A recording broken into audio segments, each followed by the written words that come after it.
Hello, I'm Dark Shades, and this is Life Skills Part 3. And we're talking about relationships. In our earlier videos, we go into the world with no skills whatsoever. Our only examples are what we see on the TV or what we see around us in families with regard to relationships. And sometimes they're not accurate because they don't reflect what we have been through as individuals, as children, or even as teenagers. So, where is the manual for us to know what we want from relationships or what we do when we meet somebody new?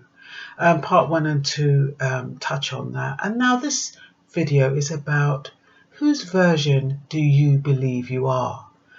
Now, we're an amalgamation of everybody we have grown up with, whether we like it or not. We start off with our parents, we end up with our teachers, we've got colleagues, we've got peers, we've got employers, we have spouses, we have partners, we have a host of people who are an amalgamation of who we are. And each one of those people who we have interacted with throughout our lives has influenced us in some way and has attached themselves to us in some way, who's given us their thoughts, their ideas and their opinions.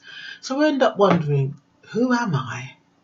When if you don't know who you are, how are you going to know who is best for you? Now, sometimes we enter relationships thinking, oh yeah, I know who I am. I'm this and I'm that. But if you were to stop and question yourself, you'd probably realise that a lot of your words are not your words. A lot of your thoughts are not your thoughts.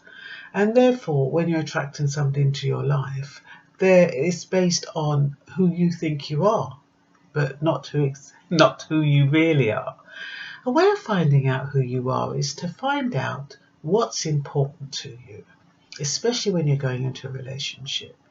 What are the things that you are willing to accept and what are the things you're not willing to tolerate?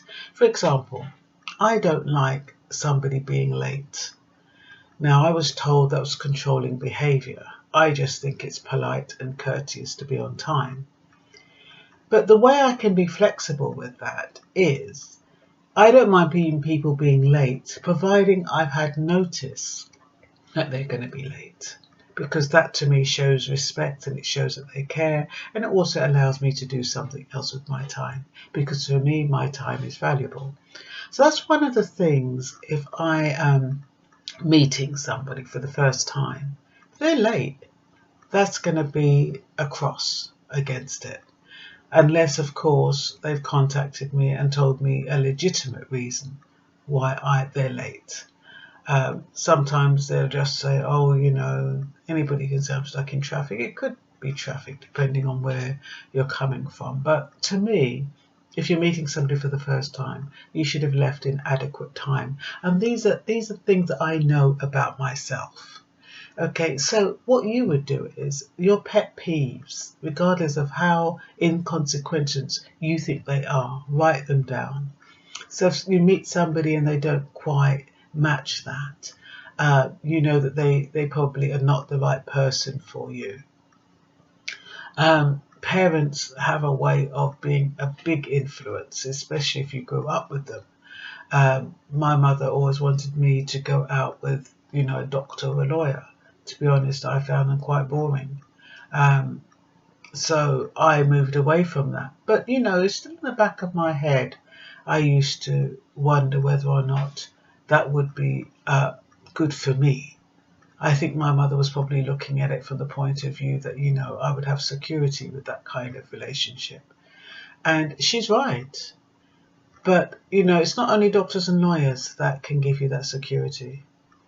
Although their consistency in, pursuing a profession and following it through for several years usually shows that they're pretty stable. So there's certain things that when you're looking for a partner, make sure that they're coming from you. Make sure that you know exactly what you want. And the only way you can know what you want is by knowing who you are. stripped of all those influences from other people.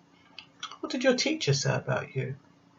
Was she positive? Did she compliment you? Did she criticize you? Were you raised in a critical environment so you have low self-esteem? And then, the person who you're attracting is somebody who is codependent and is dependent on your neediness.